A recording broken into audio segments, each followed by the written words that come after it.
Assalamualaikum warahmatullahi wabarakatuh.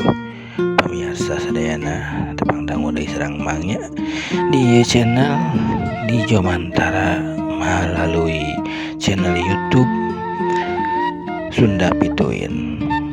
Mana channel YouTube dia anu kumang dikelola kanggo maksudna hoyong ngalestarikeun ngiring ngalestarikeun budaya Sunda. Salah sawiosna diantawisna budaya Sunda anu kumang di garapnya eta dongeng Sunda gitu tanya nyobi kanggo ngalestarikeun dongeng Sunda oge kanggo mudah-mudahan janten panghibur kanggo pamirsa sadayana anu mika cinta mika suka kana budaya Sunda mangrupakeun dongeng Sunda. Dongeng Sunda anu nuju di Pedar Kumang nyaeta judulna Munjung Kabeurit atanapi Dedemit Gunung Warangas. Dimana ieu dongeng Sunda dikarang atanapi dijamal ku maestro atanapi ku pangersana Ki Leuksa salaku pangarang dongeng anu atos kakoncara kitu tah pamirsa sadayana.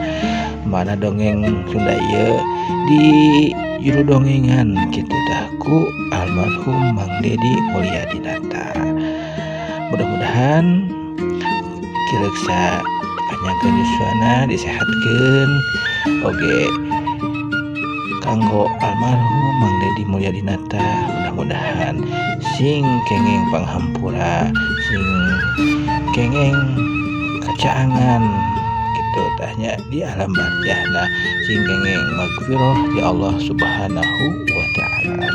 Mangga teh pamirsa sadayana sakobaros teu nyangkolong kana waktos urang pedar dongeng kanjenganana anu dinten kamari tatos di pedar enak kanjenganana kumaha carios salajengna sok atuh geura kaparayun sadayana geura tontonan geura siap-siap maranco dina HP-na sewang-sewangan sok teu prung.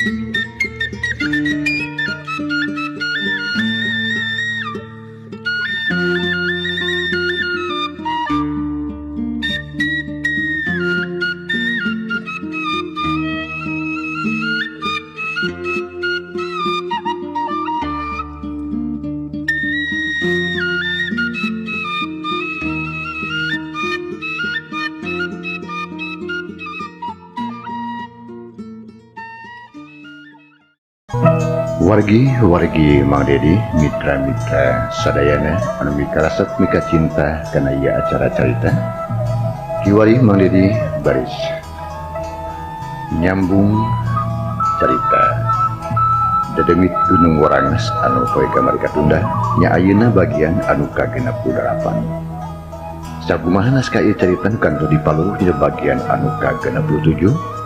Pedaran Mang Dedi kebegat ku wanci mangsana medarkeun kaya alam tibeurang di lembur luhur khususna atuh ka patua kampung satempat harita kalaporan yen bah lembut kenging panyiksa di Mangronyo nya harita dikayakeun deungan di bumina bah lembut.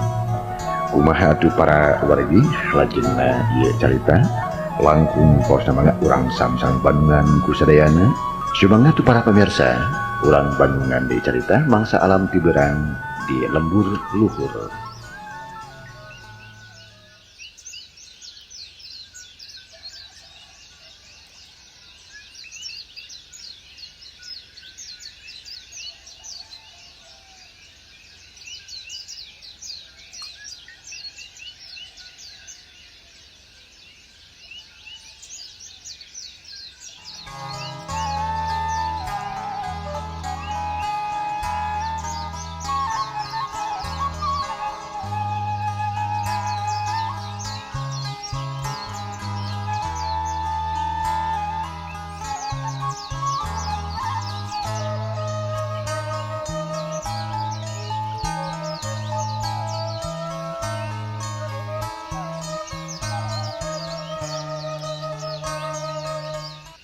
Domba jeung embeh pating berele jika nabae can dibere para kuno bogana mapaisan kalian alam berang harita di lembur luhur geus puguhun atuh manuk mah merikeun karecet di sarada paten malanjeung baturna di selangkung melawungna sora hayam jago nu kongkorong sadengkeun di buruan imahna Bahlemud hari tanggal liud loba jalma di antarana bae atuh patua kampung satempat malah harita patua kampung pok ngomong kan hadir di dinya heula bah ulah ngomong barejeng nangtung di buruan asa kurang hade ya asa kurang bener kikian mah yeuh ayo urang ka imah abah we ngarah beres yeuh sakantenan sareng Mang Ronyokna yeuh yuk urang calik heula di lebat bumi urang badami anu bener ceuk pak tua kampung beriret ngareret ka Mang Ronyok sarerea satuju atuh bring muru katepas imahna Bahlemud nu pangheulana teh ambu yayah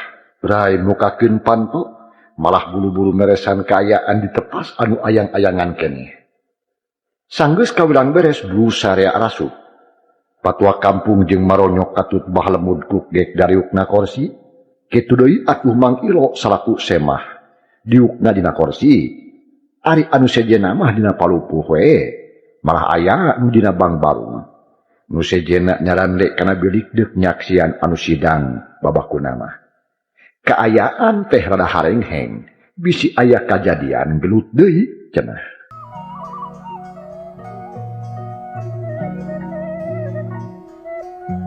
sanggeus sararea merenah diukna patua kampung ngawimitian tumanya nu diheulakeun teh nanya ka Bahlemud nu boga pokal kaributanana Abah aya jajua ayeuna kuring rek nanya ka nu sanyana ku Abah kudu jawab kalayan jujur sangkan sagala rupana tereh beres naon sababna make ributan deui jeung Mang Ronyok naha teu ingat kana janji bareto ceuk pak tua kampung satempat bari jeung neuteub ka Bahlemud jaba mah keboga dosa jang tua eta mah Mang Ronyokna we nu ngaributkeun jacang ka Abah dengan ukur ngirim panyakit tong nanya ka Abah danya we Mang Ronyokna kalinya ceuk Bahlemud mulikeun ka teu euleum-euleum ngabohongna teh geus jadi deui lantaran teu wani ari blak-blakan mah teu naon kitu oge tu Abah ngan lamun aya kajadian anu leuwih ti kitu kuring mah moal nulungan we mangsa bodo teh teuing rek paeh rek hirup oge da bohongan Abah mah hese diaturna tak ayeuna kuring rek nanya ka Mang Ronyok kumaha gawitanana pangna aya kajantenan kieu teh Mang Ronyok mangga terangkeun sadayana di dieu yeuh ceuk pak tua kampung bari ngareret ka Mang Ronyok pok atuh harita Mang Ronyok kieu eta patua seumeun sok barabat Mang Ronyok ngadongengkeun sakabeh pangalamanana ti mimiti kadatangan ku si Wirontug nepikeun kadanget harita tah kitu mimitina mah patua kampung nu mata kuring ngahaja datang ka dieu teh geuk menta tanggung jawabna ti Bahlemud sabab yakin pangna si Wiron ngalanyawa kuring teh diparentah ku si Lemud malah mah can kungsi balik ka imah kuring teh can kungsi balik kuring teh da hayang tepung heula jeung nu kieu patutah ceuk Mang Ronyok bari jeung nunjuk kana irungna Bahlemud anu raya teh ciri Bahlemud euceuy ari ambu yayah meuni ngalanyap hatena peurih asa digerihan nenjok salaki di kitu-kitu ku batur tapi ngarasa jengkel di ka Bahlemud anu hese diaturna tah geuningan kitu dongengna teh Bah ayeuna kumaha pangakuan Abah ceuk pak tua kampung tumanya deui ka Bahlemud nu ditanya ngajubleg kalah ngahulang bae lantaran bingung pisan akhirna mah barabai we cipanon Bahlemud bijil sedih jeung wirang komo lamun ras inget kana pare anu beak saleuit mah beuki sedih we tong ngahulang Abah lamun cicing bae mah ieu perkara teh jigana moal aya beresna jeung deui moal aya untungna pikeun Abah sabab naon sabab ayeuna mah sagarupana geus nemrak. Pok geura jawab nu jujur bah. Ceuk Pak Tua kampung. Nyariosna rada leuleuy, tapi keukeuh we. Najan hatena gemes jeung jengkel oge tetep bae sabar jeung apik. Lantaran anu diteangan teh kaberesan. Ari Abah Lemud masih keneh jempe. Atuh Mang Ronyok jengkereun, pok milu ngomong harita. Montol bangah ulang satemon. Urang mah geus hayang balik lah. Lamun Abah teu nerangkeun nu saenyana ka tua kampung, hartina Abah teh hayang kaleungitan nyawa. Ancaman kuring nu tadi bakal dijalankeun jigana yeuh. Pok teh prak geura terangkeun sing bener dongengkeun kanya. Sarta bejakeun sumpah Abah anu tadi. Yeuh tempo. Peureuk geus bulud yeuh, cukup keur ngabejarkeun hulu Abah mah yeuh. Loh, Mang Ronyok ngabijilkeun peureuk anu buleud nandingan jeruk bali. Disodorkeun kana bungeutna Abah Lemud. Atuh anu ngariung teh ting nareng hap bangun rewas. Bisi ditonjokin kana irungna Abah Lemud. Malah Abah Lemudna oge menikeun ka ngalenyap hatena da puguh sieun. Yeuh, ampun Mang Ronyok. Nya kunaon cicing wae atuh? Kieu we ayeuna baca. Ieu berkada anggap beres ya. Keun bae tong roma catur. Minangka tebusanana ku bae cokot kulah nu deukeut sawah teh ya. Abah geus teu ngaboga-boga. Ayeuna mah geus milik Mang Ronyok. Asal naon, asal urusan ieu dianggap beres atawa rengse. Tong tatanya itu, tong tatanya ieu deui. Ceuk Bah Lemud jiga nunekan. Manehna kapaksa nyebakeun kulah. Lantaran teu wani ngomongkeun Rusia hareupeun jalma rea. Atuh puguh we patua kampung teh meuningah ulang. Lantaran manehna mah hayang nyaho kana jujutan anu sabenerna. Ulah aya gantar kakaitan ka hareupna cenah. Tah kumaha pami kitu patua?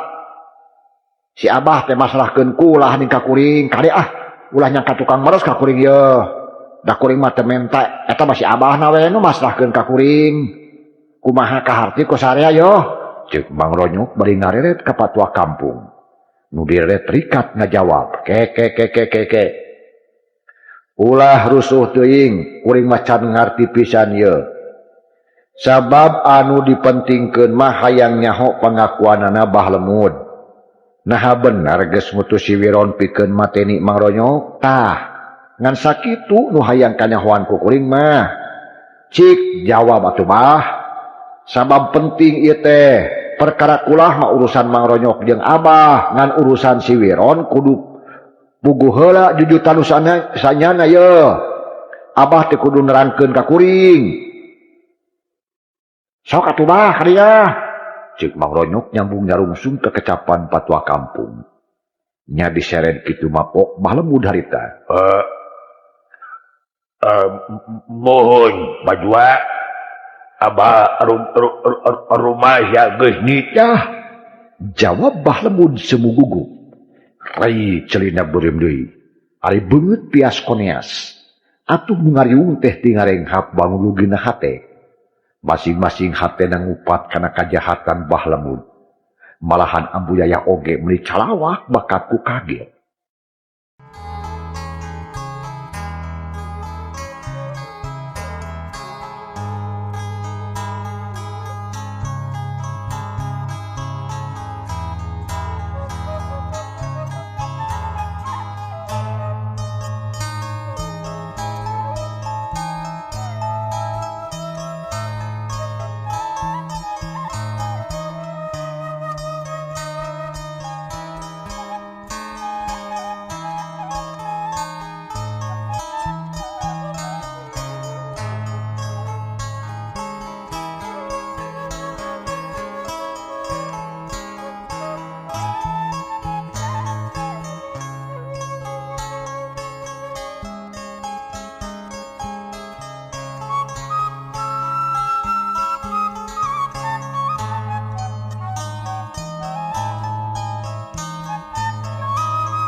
mangsa alam beki berang bae harita teh sedengkeun patua kampung melilila ngahulengna nya sanggeus kitu mah pok harita patua kampung.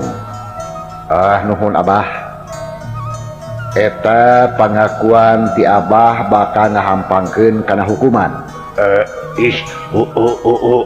Ulah dihukum abah mah yang tua batua Geus tepikeun ka dieu udah dipapanjangkeun keun bae da abah geus ngaku abah mah leuwih hade nebus jeung tibacan dihukum udah patua udah dihukum abah.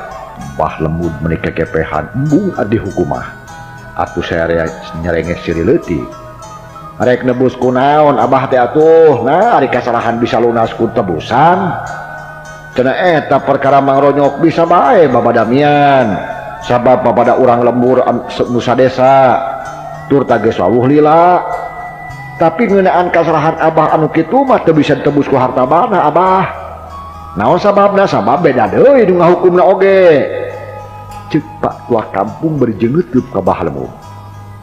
Beuki tegas wae patua kampung teh atuh beuki ngahuleng Bah Lemud harita. Nu sejen oge teu aya nu ngomong. Sarengkeun Mang Ronyok nyarengeh we harita. Tah kitu abah, cik ada kumaha ayeuna? Sok geura jawab lah lantaran kuring mah moal bisa lila di dieu yo. Sono anak jeung pamajikan geus lila ditinggalkeun. Tangtu melangon ka kuring meureun. Ceuk Mang Ronyok jiga nu geus teu sabar. Hayang geura balik cenah ka imah nyatana ka lembur Cilangkap. Ayeuna mah kieu we atuh nya. Nya sok. Sok atuh. Berkara kesalahan abah memang kabeh di aku.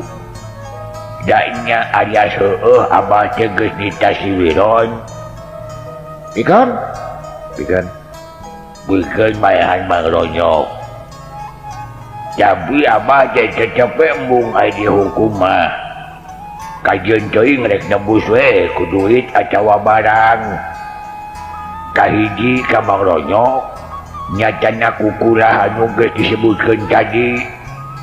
Adu kaduanya ka patua nu rek ngahukuman ka abah bakal ditebus we ku kebon atawa sawah atawa ku munding jeung sapi. Teu hayang kuring mah abah.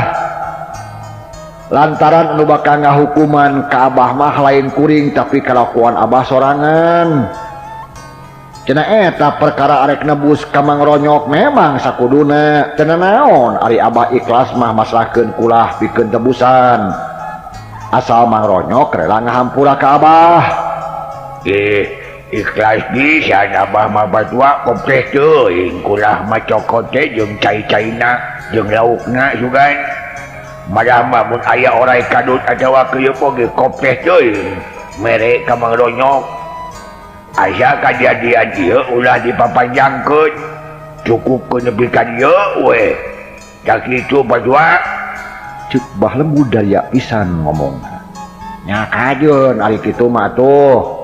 Tapi kumaha ari Mang Ronyok ieu naha rek narima kana maksud Bah Lemud? Naha moal neuteuli ka Bah Lemud Mang Ronyok? Babari pikeun kuring mah patua. Lamun Bah Lemud boga niat kitu tangtu we ku kuring teh ditarima. Keun bae aya orai kadut atawa keuyeuk oge lah. Asal Bah Lemud kudu janji moal sakali-kali deui kitu petak ka kuring. Moal kitu deui Mang Ronyok sing percaya ka abah. Tah, beres atuh ari geus kitu mah. Kuring ayeuna nyaksian kana janji Bah Lemud. Malahan nu aya di dieu kabeh jadi saksi. Saterusna kuring arek nerangkeun ka Abah Lemud yen si Wiron teh geus paeh. Ceuk Pak Tua Kampung tegas. Geus paeh? Nya teh Bah Lemud meulikeun kacuring hak. Malah Mang Ronyok oge mendingan jengkok da can nyahueun manehna mah. Bener. Si Wiron ayeuna geus paeh malah mah layonna oge aya di lembur Cilangkap. Tah ayeuna kuring jeung Mang Ronyok katut Mang Ilo arek indit ka lembur Cilangkap lantaran rek nempo kaayaan di ditu. Lamun perlu mah rek sakalian nguruskeun layon di ditu. Tah sakitu we Abah. Yuk urang mian. Ceuk pak tua kampung lembur luhur jika nu embung lila di dinya. Jung patua kampung nangtung malah mangronyok nu panasaran ge kapaksa milu nangtung pok harita. Bah, ulah teh ti mimiti poe ieu mah nya geus jadi milik kuring ya. Engke oge pas sore lauk teh dialaan ku kuring. Isukan rek dipager ngarah aman bisi ku sero. Permios ceuk mangronyok barjeng ngajak salaman ka Bah Lemud. Gap di tampanan barjeng ungguk semulung se Bah Lemud teh. Nya sanggeus sarea amitan sarta geus tarapi. Bring we ari tinggalkeun imah Bah Lemud. Sadaya oge milu ka lembur Cilangkap. Atungan tinggal Bah Lemud we jeung Ambu Yayah. Duana ngaharuleng asal dina alam pangimpian dengar di kana kaayaan anu bieu. Bah Lemud cerohok melong kadu alindit. Hatena asa kosong pikiran asa leungit. Bingung jeung paluas ku kajadian bieu. Teu pupuh ngadonter masrahkeun kulah. Mangkaning satadina mah harek dijual keur modal nyawa. Tapi lamun teu kitu bakal leuwih ruksak deui lantaran dumasa geus nyieun kajahatan ka Mangronyok. Ari nu maotna lain Mangronyok, ieu mah kalah si Wiron. Puguh we ha ieu teh mata keheul pikeun Bah Lemud mah. Matak soak jeung siwah. Tapi untung manehna mah kuat keneh nahan perasaan. Ngan Ambu Yayah jiga anu nganahan-nahan ka salakina. Terus terang Ambu Yayah harita geus eueuh rasa kepercayaan. Kumaha lamun geus kieu Abah? Nah, tuh kelakuan teh jahat wae. Cek kuring oge ulah hayang binasa ka Mangronyok mah. Sabab bisi goreng akibatna. Tak ieu na kieu kejadianana pare beak ulah ku batur awak ruksak. Kumaha lamun geus kieu rek ka mana nyiar modal keur nyawa. Ambu Yayah meuli merepek nanya ka salakina. Ari Bah Lemud mah jiga nu tenang we paromanan teh perubahan. Ngan hatena anu panas jeung perih. Sabar ya Bu. Abah jeung maya salahkeun bae nu geus kaliwat mah. Lancaran moal bisa dibalikan deui. Nu nya mah Abah teh eleh ku si Ronyok we geus katiti deui pangarti. Tapi tong sieun harta banda loba keneh keur modal nyawah mah urang ngajual domba we jeung me. Jamun dijual kabeh mah gede duit na cacekeun. Ayeuna keneh deuk indit ka bandar domba. Pek jagoan imahnya udah ke mana-mana yo. Ceuk Bah Lemud jika anu teu ngarasa lebar. Jika nate geus kapalang beak meureunaan. Nya kajeun atuh kitu mah. Ngan ukur sakitu tembalna Ambu Yayah. Terus ngahulang jiga malawung. Ngageremet jengkel ka salakina. Ari Abah Lemud nyelang asup heula ka tengah imah. Disalin baju kudu bersih. Sanggeus lengse salin kenceling indit jeung nepungan bandar domba. Sedangkeun Ambu Yayah macam makdak we diuk bangun anu lungse.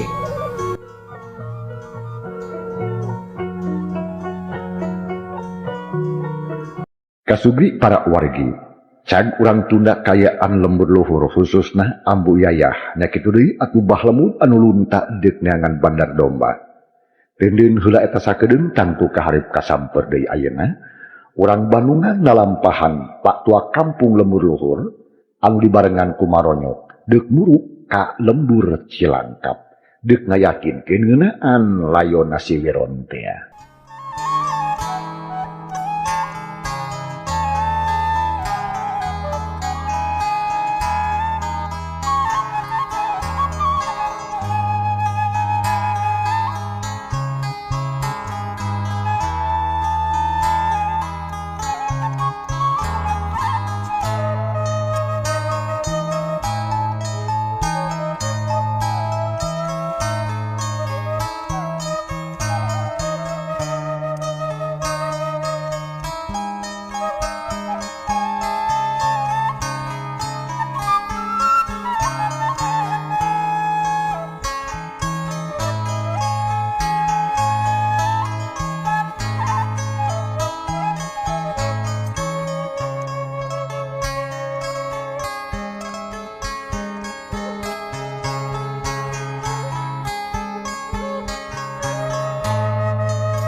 Mangsa alam beki berang baik harita teh. Manuk recet di sarapa tembalan jeung pada baturna. Sakapeung-kapeungeun kadenge sora anjeun nu ngagogo. Kocap ding maronyok jeung baturna. Nu harita keur aya setengahing perjalanan. Harita teh mangronyok ngajugjug ka lembur Cilangkap. Dituturkeun ku patua kampung lembur luhur jeung kanca-kancana. Di jalana taloba omong, lain eueuh piawongeun. Ngan asa teu sasare ngobrol di jalan mah. Mangronyok lain teu hayang loba tatanya tina urusan si Wiron. Ngan bae hayang tapi heula ka imahna cenah sangkan yakin kana kaayaan sabenerna. Atuh saila aya di jalan teh jarempe we. Sararea jarong jon leumpang baun rusuh muruk ka lembur Cilangkap.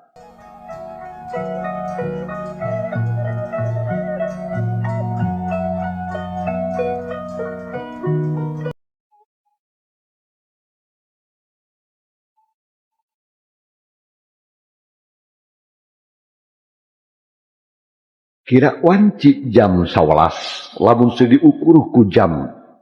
Rombongan mangronyok tarpi ka bejugjug. Malahan magris aya hareupeun imahna.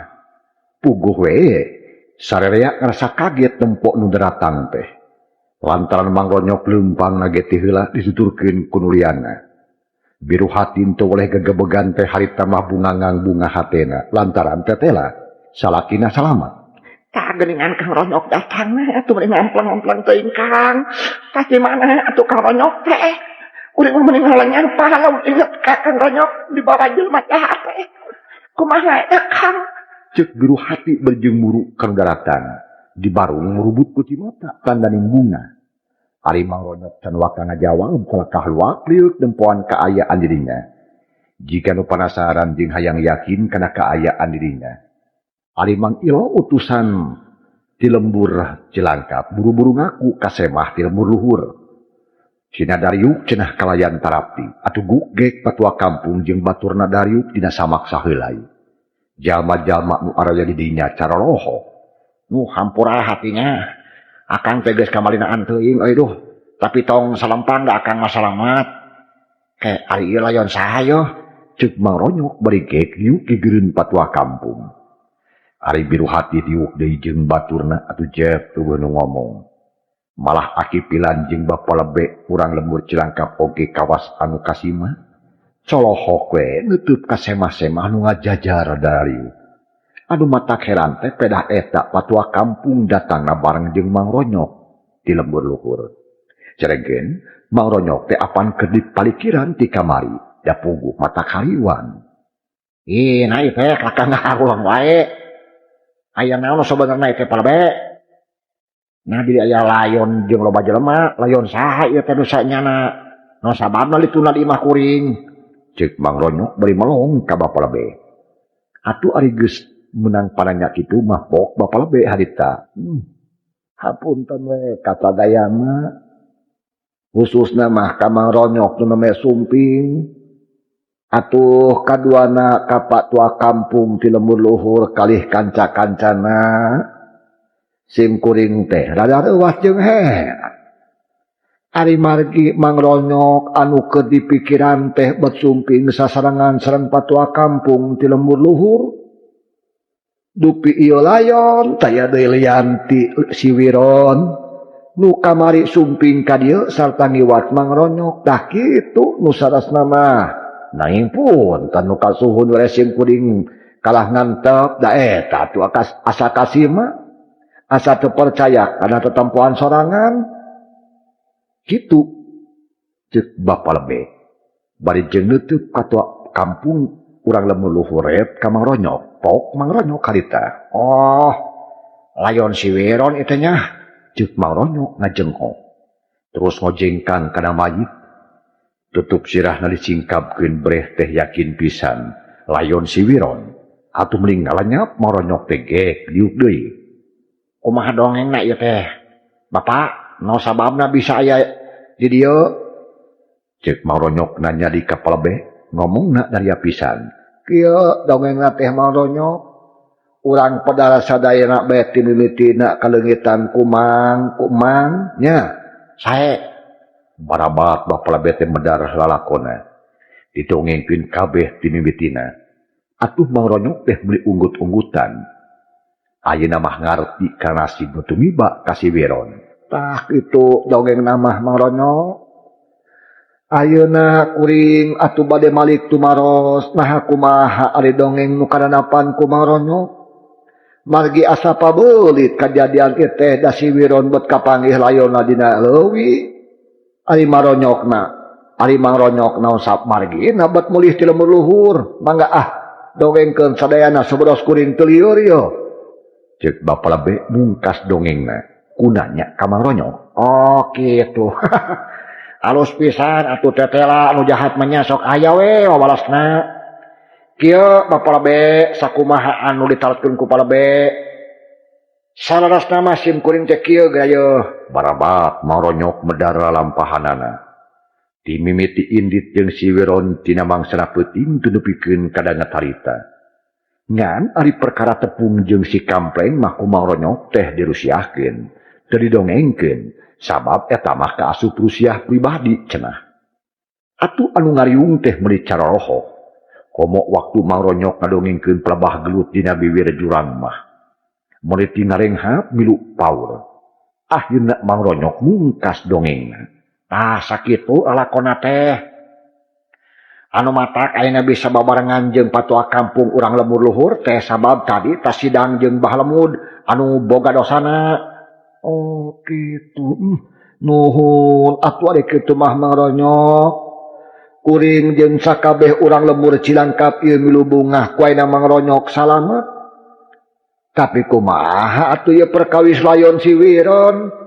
rupina mah perkara anu penting mah mung eta wungkul bade kumaha salajengna ieu teh mangga nyanggakeun ka patua kampung urang lemur luhur margi jang Wiron teh tapi ieu layon teh urang ditu sanes ceuk palebe bade ngareret ka patua kampung urang lemur luhur nu harita giukna deukeut jeung Mang Ronyok ti barang jo oge can kabagian ngomong patua kampung teh atuh pok harita patua kampung rupina ari tos kitu mah teu aya kasulitan deui margi sadayana parantos beres nu jahatna tos maot ku polahna sorangan da yakin si Wiron teh ti lalap paleuwih terus palin ka hilir atuh bah lemud anu janten bibit berwitna tos katangkap malihan urusanana tos beres ayeuna mah bari mikiran layon kari mikiran layonna we wungkul sabab si Wiron teh sanyana mah jalmi nu tos nu gelis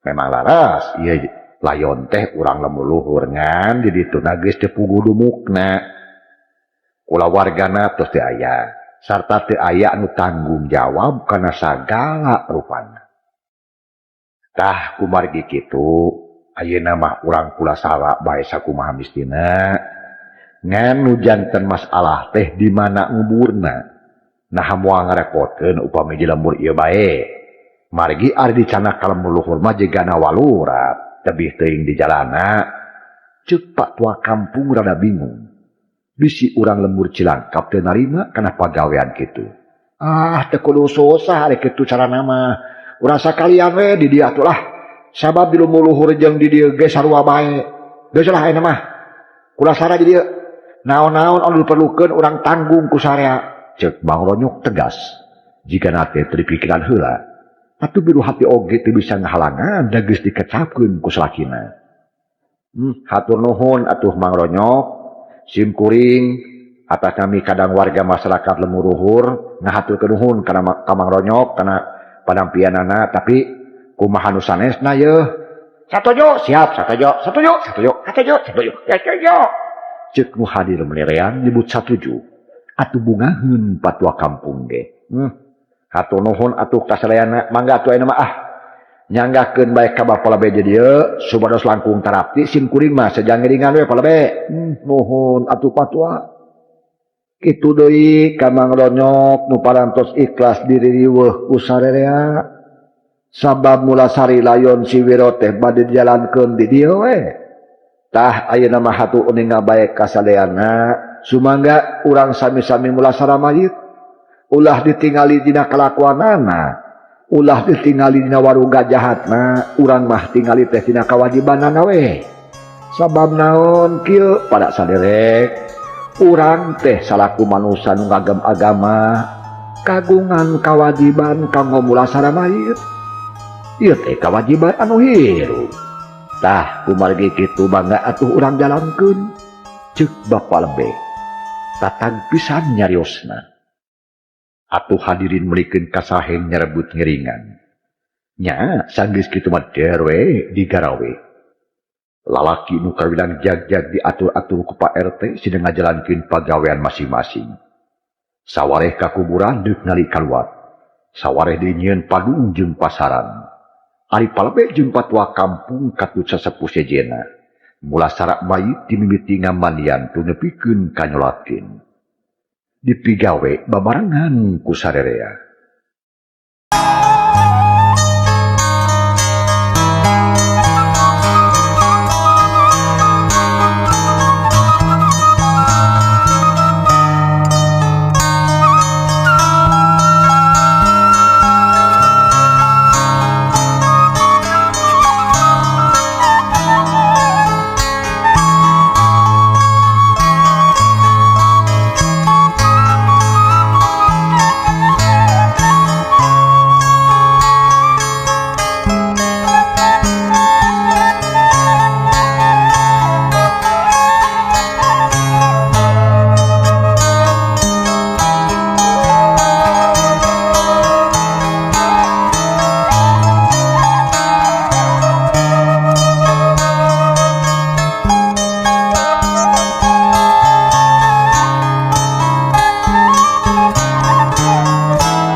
dihareupeun imah mangronyok piwari jadi rame kudu digarawe nyieun padung jeung pasaran tetela si Wiron teh alus milikna sabab dipulasara ku musuhna sasab dijait ku jalma anu geus disiksa ku manehna mangronyok mah teu loba pikiran itu jeung ieu nempona kana kawajiban we najan nu maotna musuh jeung jahat oge tetep we sagala rupana diuruskeun kalawan sampurna kaperluan anu kudu dibeuli dibayar ku manehna nyuguhan anu digarawe ditanggung jawab ku manehna atuh sarea oge muji jeung satuju kana kelakuan mangronyok anu dipikaresep ku batur malah biru hati oge henteu rewel manehna nurut we kana kahayang salakina nya nu akhirna sagala rupana geus lancar segala perkara segala hal lancar layon si Wiron geus beres dipulasara sakuma umumna layon manusia nya sanggeus kawila sagala rupana beres mah patua kampung jeung baturna amitan terus barali ka lembur luhur bari jeung mawa hate melugina sabab si Wiron anu purah ngaributkeun lembur teh geus sampurna sugan jeung sugan we cenah keamanan lembur luhur teh tiis ulah diganggu ku jalma baragajul sarta sarea baroga harapan sugan jeung sugan we bah lembur kapokin muasa kali-kali deui ngalakukeun jahat seperti Kak Mangronyok gancangna mangsa alam dina ieu carita heuleut saminggu ti saprak aya kajadian atawa mulasara atawa ngurebkeun layon si Wiron Mangronyok jeung biru hati narobro parduaan berjeung ngasuh budak buanana ngarasa bungah jeung bagja ari sabab unggah atas aya kahariwang jeung kasieun sok diganjar ku kabungahan bunga hate jeung loba harta nepi ka poe ieu harta Mangronyok nambahan deui